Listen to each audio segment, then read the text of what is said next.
Hello guys, welcome to Career Media once again. My name is Gulshan Shah. Friends, today we are going to discuss whether NEET PG 2022 counselling is going to postpone or not. ये जो update है ये supreme court से आ रही है, जिसमें supreme court ने clarify किया है कि नीट पीजी 2022 की काउंसलिंग पोस्टपोन होगी या नहीं होगी. And this is one of the important question today which has created lot of फर्स अमंगस्ट नीट पीजी 2022 स्टूडेंट्स. देख लेते हैं इस पर क्या प्रतिक्रिया कोर्ट की आई है और कोर्ट का क्या कहना है इस बात पे. सबसे पहले इसकी बात करते हैं 25 अगस्त से स्टार्ट करते हैं. 25 अगस्त को सुप्रीम कोर्ट में एक कोर्ट केस थी नीट पीजी 2022 को लेकर के, और ये कोर्ट केस जो थी वो आंसर की रिलीज करने को लेकर की थी, जिसकी सुनवाई 25 अगस्त को नहीं हो पाई. उसी की नेक्स्ट डेट की डिमांड करने के लिए, अपील करने के लिए आज सुप्रीम कोर्ट में अपील की गई कि नेक्स्ट डेट जल्द से जल्द दी जानी चाहिए, जिसमें कुछ बातें जो अपील कर रहे थे उनके तरफ से रखी गई. उनके तरफ से ये कही गई कि आंसर की नीट पीजी 2022 की जो आंसर की है उसकी नेक्स्ट डेट की जो लिस्टिंग है वो जल्द से जल्द नेक्स्ट डेट हमें मिलनी चाहिए. अदरवाइज जो काउंसलिंग है वो उसे पोस्टपोन करना चाहिए, उसे उस पर स्टे लगाना चाहिए. बट इस पर ही सुप्रीम कोर्ट की तरफ से जो प्रतिक्रिया आई है वो कुछ इस प्रकार है कि सुप्रीम कोर्ट ने अपने क्लियर कर दिया है कि नीट पीजी 2022 की काउंसलिंग इस बार किसी भी कीमत पर डिले नहीं होगी. जो भी केसेस जिस भी कोर्ट में हैं, अगर उन पर कोई निष्कर्ष नहीं आता, उस पर कोई रिजल्ट नहीं आती है, तो वो केसेस एज इट इज चलते रहेंगे. बट इस बार किसी भी कीमत पे नीट पीजी 2022 की काउंसलिंग डिले नहीं होगी.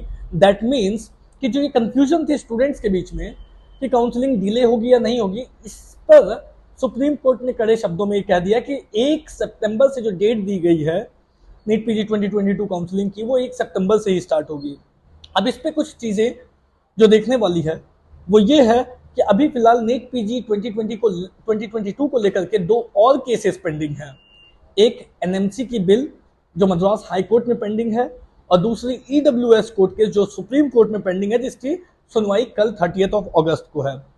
जहां तक एनएमसी की बात करें, एनएमसी की जो कोर्ट केस की ऑर्डर जो रिजर्व रखी गई है उसे प्रोबेबली कल से परसों तक में पब्लिश कर देना चाहिए. जो भी रिजल्ट होती है एनएमसी के फेवर में होती है, या मद्रास हाईकोर्ट जो भी रिजल्ट देती है, जिस भी फेवर में एनएमसी को लेकर के मद्रास हाईकोर्ट अपनी ऑर्डर सुनाती है, उसके तहत जो भी जिनके फेवर में रिजल्ट नहीं आती है उनके पास एक चांस रहता है, एक मौका रहता है कि वो सुप्रीम कोर्ट जा सकते हैं, और वो हो सकता है कि सुप्रीम कोर्ट जाएं. और अगर वो सुप्रीम कोर्ट जाते हैं तो एज यूजुअल हम जानते हैं कि हमारे पास इतना समय नहीं है कि सुप्रीम कोर्ट में उसकी इतनी जल्दी सुनवाई होकर के उस पर ऑर्डर दिया जा सके, राइट. तो एनएमसी को लेकर के जो चीजें गवर्नमेंट ने कही थी वो कहीं ना कहीं इस बार थोड़ी सी दिक्कत में आती हुई दिख रही है. हो सकता है कि एनएमसी इस साल इंप्लीमेंट ना हो, जिस पर क्लैरिफिकेशन अभी जो टाइम फ्रेम हमें मिली हुई है, जो टाइम फ्रेम हमारे पास अवेलेबल है कि 1 तारीख से स्टार्ट होनी है, और अभी तक मद्रास हाईकोर्ट की भी ऑर्डर नहीं है आई है.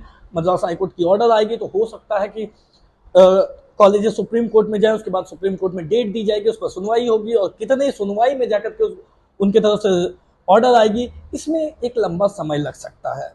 तो इस वजह से एनएमसी को लेकर के कहीं ना कहीं जो है ये चीजें थोड़ी सी अभी रुकी हुई है. At the same time EWS की वजह से भी, जो लास्ट ईयर से ही चलती आ रही है, उसके वजह से भी काउंसलिंग तो नहीं रुकने वाली है.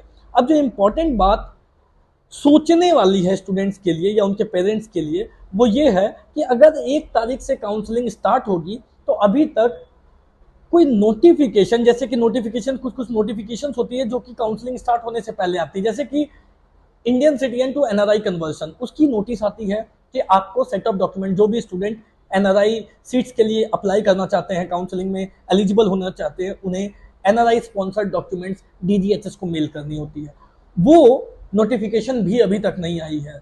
कहीं ना कहीं इसमें एमसीसी को अपनी जो है जल्द से जल्द इन चीज़ों को क्लियर करना होगा. और स्टूडेंट्स जो एनआरआई सीट्स के लिए ऑप्ट करना चाहते हैं, they are desperately waiting for this NRI conversion notice, जिससे कि वो अपनी डॉक्यूमेंट्स मेल करके और जो है वो कन्वर्शन के लिए एनआरआई सीट कन्वर्शन करवा के एनआरआई सीट के लिए एलिजिबल हो सके.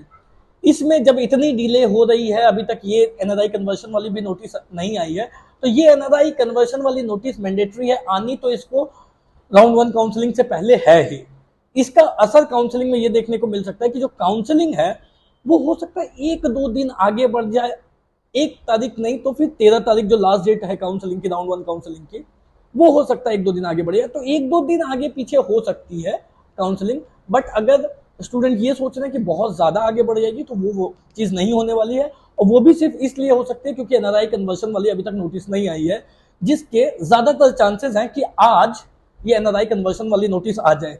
जब भी एनआरआई कन्वर्शन वाली नोटिस आती है उसमें एटलीस्ट 2 दिन का टाइम दिया जाता है कि आप मेल कर सको, उसके बाद वो वेरीफाइड लिस्ट आती है डीजीएचएस की तरफ से कि कौन कौन से स्टूडेंट्स के डॉक्यूमेंट्स बिल्कुल अप टू मार्क है और कौन कौन से स्टूडेंट्स एलिजिबल हैं एनआरआई कन्वर्शन के लिए। तो ये 2 दिन का टाइम एटलीस्ट रहता है, हो सकता है कि आज एनआरआई कन्वर्शन वाली भी नोटिस आ जाए।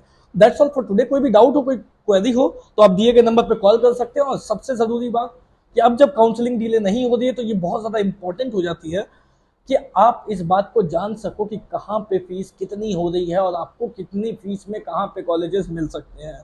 सो अब जो है वो बिल्कुल टाइम हमारे पास भी नहीं बचा और ऑब्वियसली एमसीसी के पास भी नहीं है, स्टूडेंट्स के पास भी नहीं है। सो जो भी आप लोगों को डिसीजन लेना होगा वो जल्द से जल्द लेना होगा, टाइम बहुत कम बचा हुआ है। सो अगर आप करियर मीडिया से पेड सर्विसेज अवेल करना चाहते हैं तो आप दिए गए नंबर पे कॉल करके अवेल कर सकते हैं। That's all for today. Thank you so much.